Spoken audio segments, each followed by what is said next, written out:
Plaintiff Erica Heath says she and the defendant bonded over the fact that they were both in abusive relationships. Erica claims they became good friends and eventually moved in together, but she's suing her today for an unpaid collections bill. Defendant Danielle Lyons says when she was 2 years old, she was kidnapped and abused, and she ended up in the foster care system. Danielle says she and Erica were good friends, but she's countersuing because she claims Erica has been harassing her. Start with you. Well, Judge, Danielle and I became friends at work. When? 2011. Okay. And from that time, our relationship grew. We became close, like sisters. We were both in abusive relationships, and so that brought us together, made us close. Also, our kids were similar ages, and so we were always together. We were best friends, like sisters. And that's why it hurt me that this happened between us. One time, my son was spending the night at her house, and I don't know exactly what happened, but he ended up vandalizing property at her apartments, which caused her to get evicted. And because of that, I got her an apartment in my name because I felt bad for what she did, and she didn't have anywhere to go. And when she moved out, it was just leftover rent and damages to the apartment that are now affecting me and her in collection. That you got for her, that you put in your name? Yes, I got an apartment in my name.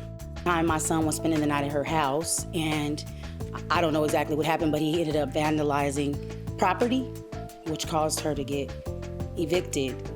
And because of that, I got her an apartment in my name because I felt bad for what she did, and she didn't have anywhere to go.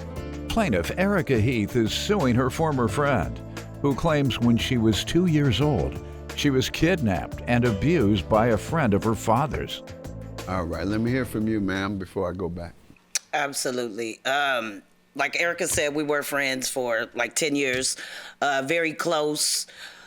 We did bond because we both were kind of in volatile relationships. If I can just kind of let you know a little bit about me. My life has always been kind of troubled, I would say, from the beginning. I was kidnapped at the age of 2, put into by this guy that knew my dad. Okay. He saw me with someone else and grabbed me, and then they couldn't find me. He abused me, so I then was put into the foster care system. Anyhow, my grandmother came. I stayed there until she went to court, went through the process of getting custody of me. From then, I was with her. What age? From 2 on. From 2 years old until I was grown. I was with my grandmother. She gave me a wonderful life. We went to church, private school. Like, I didn't want for anything.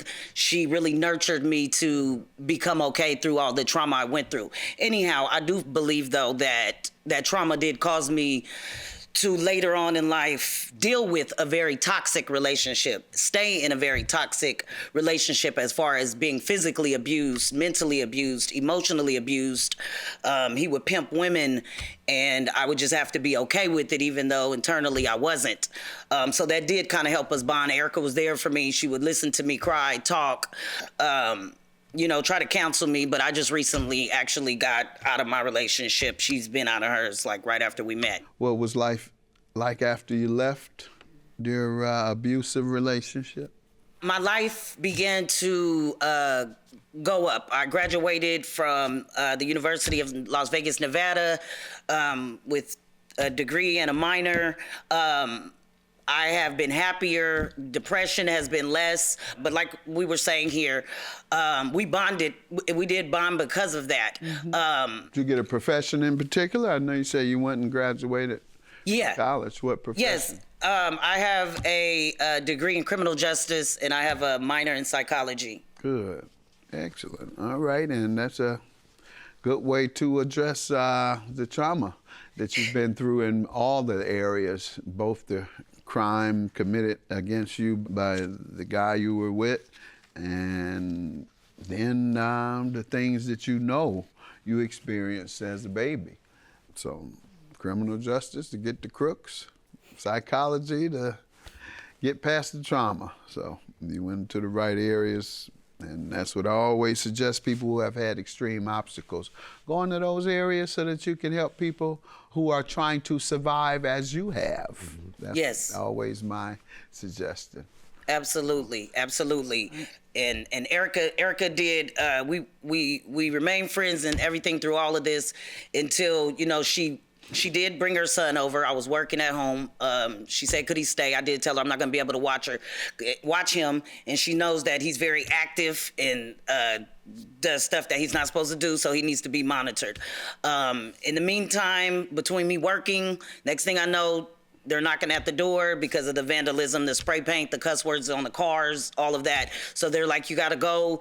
I had like 10 days. She did feel bad. She let me sublease her unit. Well, that's where we stopped. So let me get to that. You say the agreement was what? The amount of the rent that she was to pay. It was about 12. I don't know the exact number. A little bit over 1,200. Okay, a little bit over 1,200. And that was what month? She started in June of 2019. Okay. June of 19, she was to begin paying $1,200. And when did she move? I don't know the exact date, but according to the paperwork, it's up to October of 2020. October of 20. October of 2020. And what months did she fail to pay? The rent that went unpaid, it was September and October. Okay. All right, and that's $2,400. So what are the other charges for? Collections bills or what? So there was some damages to the apartment, and that evidence starts on page 7, but they charged, and also on page 6, you can see where they charged to clean the apartment and for the damages to repair what was done. What were the damages? It's listed here, the damages that I was charged after she moved out, and then the total amount of rent just from the time she moved in to the time she moved out, that's what was due.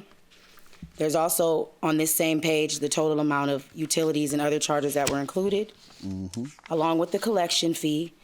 And then the last page, the second page after that, is the amount of money that from the time she lived there and moved out that she paid towards those amounts. I have a degree in criminal justice, and I have a minor in psychology. Good. Excellent. All right, and that's a good way to address the trauma that you've been through in all the areas. Plaintiff Erica Heath is suing her former friend, who claims when she was 2 years old, she was kidnapped and abused by a friend of her father's. All right, ma'am, what do you say to the damage? First, we have garbage and property left, $1,125. Did you leave property at the premises and garbage? I left like 3 trash bags. I don't understand. And the other property? No. Ma'am, do you know of any? Yes, on page 7 is where the pictures start. You can see, well, that's a picture of the cleaning that would have had to be done. But on page 8, there's a couch that's left at the property. Page 9, it's just shows the doors off of the hinges.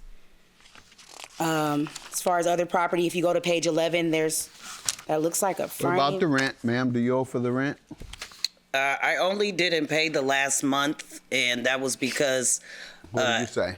I say that I have a ledger that shows that the last month that she paid rent was in August, and she moved out in October. So there's 2 months of rent that didn't get paid. That's listed there. Okay. And your counterclaim for harassment is for what, ma'am? For $1,000 because as soon as I moved there, Erica just called me like every day or every other day with like some kind of issue, and it was literally driving me crazy. What type of issue you got? Oh, all kind of issues. She was telling me they're gonna come lock the door, and I don't think nobody was gonna come lock the door. I don't know, the constable. Okay, so I don't know what you're talking about either. Judgment for the plaintiff. You just straight up lied to me. I'm looking at the things. You say you didn't leave anything. I'm looking at couches. I'm looking at a house that has been destroyed, and she got the bill. So today you're gonna take the bill. $5,000 for the plaintiff. Your claim is dismissed. Have a good day. Thank you. I wanted to say to Danielle that despite all this that happened, like, I still love you like a sister. I hate that this happened. And I wish that it could have been handled differently, but I still love you. I still feel like we family, and I just wish that we can have the relationship back that we had before all this happened. It's all over with, and we could move forward, and we could go home and rekindle our friendship, our romance, because there's no bromance. I would like that. I love her.